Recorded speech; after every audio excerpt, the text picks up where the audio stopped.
बिनु पद चले सुने बिनु पाना, कर बिनु कर्म करे विधि नाना, आनन रहित सकल रस भोगी, बिनु वाणी वक्ता बन। बिनु पग चले सुने बिनु काना, कर बिनु कर्म करे विधि नाना, आनन रहित सकल रस भोगी, बिनु वाणी वक्तावड़ जोगी। बिना पाँव के चलता है, बिना कान के सुनता है, बिना हाथों के कर्म करता है और नाना प्रकार के कर्म करता है। Meaning, he walks without feet, hears without ears, performs actions without hands, and performs a variety of actions. और उसको मुख नहीं है, लेकिन दुनिया के सब प्रकार के रसों को भोग लेता है। And he doesn't have a mouth, but he enjoys all types of tastes of the world. और उसको वाणी भी नहीं है अपनी, क्योंकि मुख नहीं है तो वाणी कैसे होगी। And he doesn't have a voice of his own either, because when he doesn't have a mouth, how will he have voice? लेकिन इस दुनिया का सबसे बड़ा वक्ता है, सबसे बड़ा बोलने वाला वक्ता है।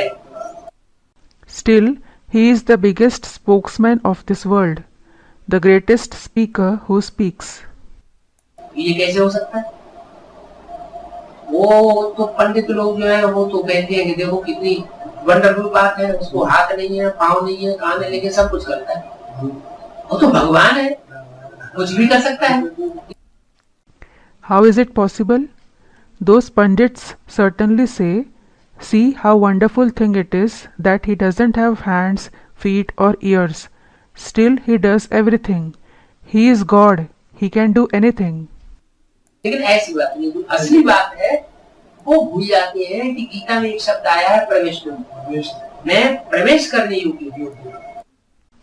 But it isn't like this. The reality is, they forget that a word praveshtum is mentioned in the Gita, which means I am capable of entering someone. तो मैं जैसे भूत प्रेत प्रवेश कर जाते हैं, वो एक्ट करते हैं, ऐसे ही जब मैं किसी में प्रवेश करता हूँ तो जरूर श्रेष्ठ से श्रेष्ठ में ही प्रवेश करेगा। तो दुनिया में जो 33 करोड़ देवताएं गाए गए हैं उनमें श्रेष्ठ श्रेष्ठ देवता हैं Brahma Vishnu Shankar. So just like when ghosts and spirits enter someone and act, similarly when I enter someone, I will certainly enter the most elevated. So the most elevated deities among the 33 million deities praised in the world are Brahma, Vishnu and Shankar.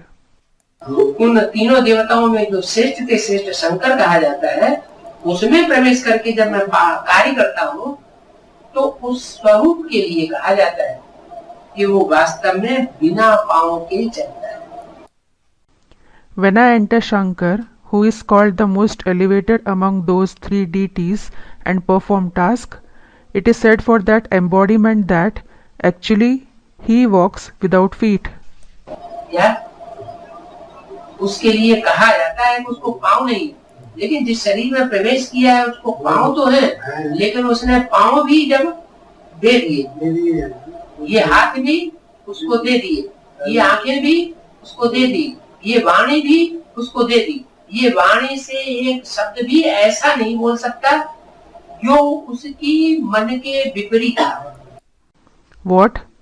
It is said for him that he doesn't have feet. The body he entered certainly have feet. But when he offered even his feet, these hands, these eyes, as well as this voice to him, that is Shiv, he can't speak even a single word in speech which is opposite to his mind. इन हाथों से एक भी कर्म या इन कर्मेंद्रियों से कोई कर्म ऐसा नहीं कर सकता जो वो न चाहता हो। He can't perform any such action through these hands or through any karmendriya that he, that is Shiv, doesn't want. तो जैसे उसको अपना हाथ भी नहीं है, उसको अपनी आंख भी नहीं है, उसको अपना कान भी नहीं है, जो कुछ भी ये शरीर में इंद्रियां हैं वो सब पहले ही उसने उसको दे दी। So it is as if he doesn't have his hands, He doesn't have his eyes and he doesn't have his ears either. He has already offered all the indriya in the body to him.